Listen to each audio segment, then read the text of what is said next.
De toute façon, il n'y a pas de culture qui ne soit pas une multiculture.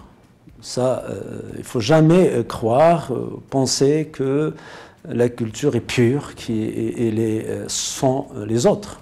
Toute culture est traversée par une diversité de cultures. Et le Maroc, de par sa géographie et son histoire, sa géographie, on sait très bien qu'il est au nord de l'Afrique, au nord-ouest de l'Afrique.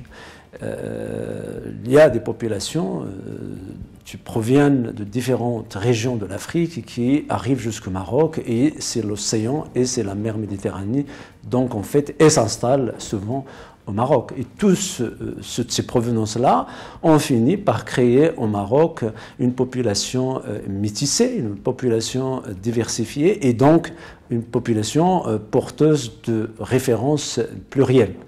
Donc moi je ne parle pas d'africanité, parce qu'en fait le terme africanité, comme marocanité, comme européanité, comme arabité, comme tous ces mots-là, qui cherchent à donner une cohérence, une homogénéité à quelque chose qui est en réalité hétérogène et disparate, pour moi ça ne veut pas dire grand-chose. Donc je parlerai plutôt de références africaines. Il y a une pluralité de références africaines, du fait que la population marocaine est faite justement d'apports multiples de diverses populations qui viennent s'y inscrire.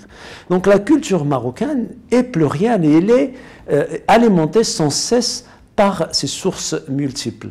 Et donc l'art moderne et l'art contemporain au Maroc, il est aussi travaillé par cette pluralité de références. Tout acte réalisé par quelque artiste que ce soit, même ceux qui s'en défendent, c'est pas parce qu'un artiste dit « moi je ne me nourris pas du tout de l'Afrique » qu'il ne s'en nourrit pas. Si on fouille un peu plus à fond, on se rendra compte que toute trace artistique est porteuse d'une dimension africaine, de certaines références africaines.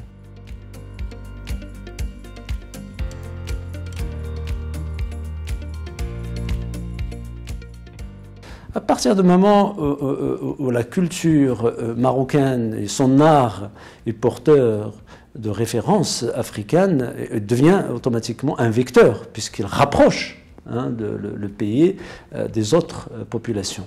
La culture, c'est le ciment, c'est le lien, c'est ce qui permet de lier les individus, c'est ce qui permet de faire communiquer les différentes parties. Donc forcément, tout développement artistique et tout développement culturel ne peut qu'aider à renforcer ces liens avec d'autres pays.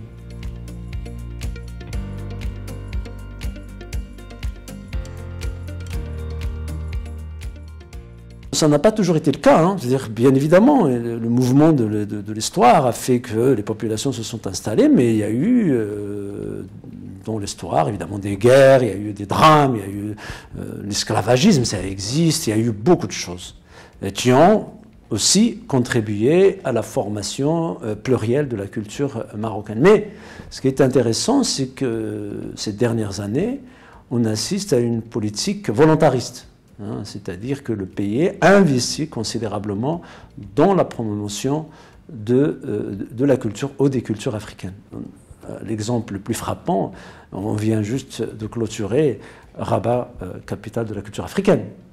Cette initiative est clairement une manière de montrer que le Maroc entend jouer un rôle important dans ce qu'on appelle le soft power. C'est-à-dire que voilà, le Maroc désormais investit considérablement dans la culture et dans la production et la diffusion de la culture africaine. Moi-même, j'ai pris part à Rabat, capitale de la culture africaine, en lançant avec le ministère de la Jeunesse, de la Communication et de la Culture marocaine le premier festival au nom de Tifaout.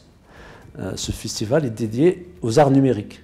Et dans ce festival-là, on a invité sur une vingtaine de pays à l'échelle internationale, il y a au moins une dizaine de pays africains. Ça veut dire que l'Afrique devient de plus en plus présente sur tous les plans, y compris au niveau des arts numériques, c'est-à-dire au niveau de l'art le plus à la page aujourd'hui.